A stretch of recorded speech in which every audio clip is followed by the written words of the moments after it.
So on paper, the 500 Plus sounds like an ideal marriage of convenience and power for both desktop users and Pi enthusiasts. Unfortunately, after several months of trying to use it as a desktop replacement, it just felt awkward, especially with display and power cables tethered to it. At the same time, the Raspberry Pi platform has always been one of the most versatile devices for home labbers and tinkerers, but you're probably not going to try and shoehorn this into your server rack to host any Home Assistant. And a quick disclaimer, this Pi 500 Plus was sent over by the Raspberry Pi Foundation at no charge for a review I did back in September of 2025, and I will post it at the end if you're interested, but as always, all opinions today are my own. Now, to be fair, the 500 Plus does a lot right. It's quiet, has the same power adapter as the Pi 5. The NVMe storage is a welcome upgrade from the typical microSD card. Its ARM CPU is efficient and capable, and the keyboard feels good to type on. But despite its improved specs, hardware flexibility is actually the unit's first limitation. There's only one configuration of the 500 Plus. No RAM tiers, no larger SSD options. Traditional desktops offer plenty of variety and expandability, and even mini-PCs have several configuration options, even allowing RAM upgrades. Granted, you can swap out the SSD on here for something larger, but being marketed as a desktop replacement, you would hope to have more options for RAM and storage configurations. Then there's the keyboard, which has the tactile blue switches with a satisfying, if not kind of loud clicking. But while the keypads can be swapped out, the switches cannot. Additionally, dim lettering doesn't contrast well against the white keys, and the smaller lettering is hard to read. The RGB lighting feels kind of cool at first, but it's more distracting than not, and it makes the keys even harder to read, so it ends up feeling more like a novelty gadget than a practical tool you'd want to be using every day. Back on the positive side, it does have 3 USB ports, a microSD card slot, and 1 gigabit Ethernet, but we're still stuck with Micro-HDMI ports. And if you've ever used Micro-HD before, you already know they're a pain to deal with. And while the $260 price point isn't bad on paper, it doesn't include a power adapter or display cables, so you would need to either buy them separately or opt for the Pi 500 Plus desktop kit for the additional $20, which includes the power adapter, cables, and a mouse.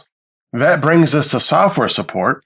ARM chips are totally fine for things like web browsing, office work, coding, and general light productivity, but modern desktop workflows still lean heavily towards x86. Because of that, some of the popular commercial apps, like some of the Adobe ecosystem, just aren't available on Linux at all, and others have limited or unofficial support on ARM. Gaming on the 500 Plus is also a bit inconsistent. Even if emulation gaming is always great, most modern PC games are built for your Intels and your AMD systems, making it sort of out of reach for the Pi.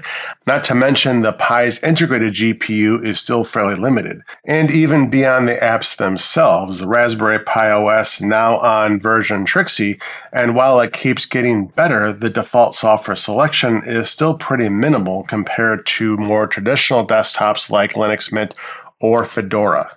Even if you were to install Mint or Fedora on the Pi 500 Plus, which is very possible, you're still limited by the Pi's ARM processor. Some apps like Signal Desktops don't offer native ARM Linux builds, while others like Visual Studio Code do run but without official support. Now, ARM works perfectly well with LibreOffice, GIMP, or other lightweight development apps like Genie or Thani, but it still has some way to go before it really matches the compatibility you get from a typical x86 desktop. And speaking of desktops, for roughly $100 more, you can get an x86 mini-PC with a larger selection of I/O, full-size HDMI, more SSD storage, faster CPUs, upgradable components, and support for Windows or full Linux distributions without ARM limitations. And beyond the desktop ambitions of the 500 Plus, I feel like the Raspberry Pi world is sort of split into two camps.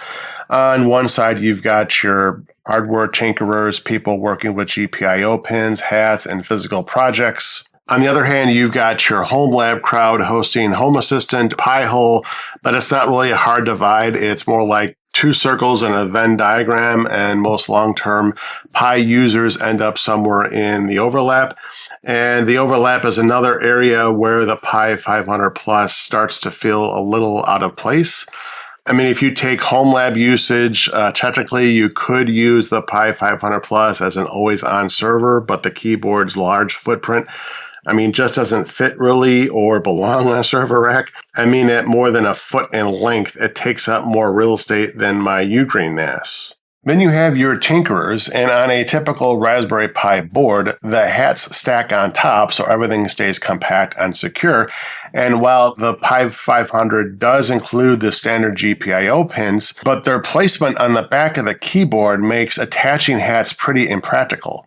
You end up running adapters off the back, constantly having to reorient the keyboard, and then you also lose access to the PCI expansion normally found on the Pi 5 and the CSI or DSI camera inputs, since they're simply not available on the Pi 500 Plus. What's more, comparing the Pi 500 Plus to this CanaKit Pi 5 bundle, which is around the same $260, $270 price, you get a case, cooling, 128 gigabytes of micro SD storage, power supply, cables, making it a much more practical starting point for hobbyist use. And yes, the Pi 500 may boot faster from NVMe, and you have more storage, but those aren't top priorities when you're hosting Pi-hole. So again, what is the Raspberry Pi 500 trying to be?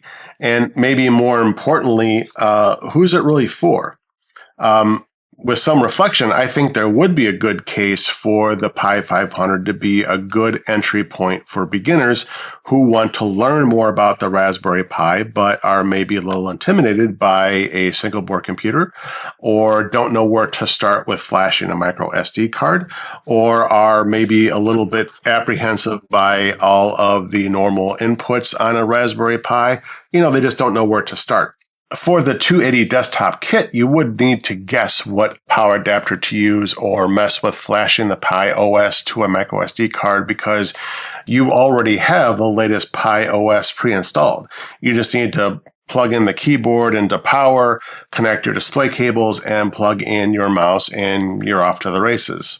But is it worth the $280 for that? I don't know. What do you think?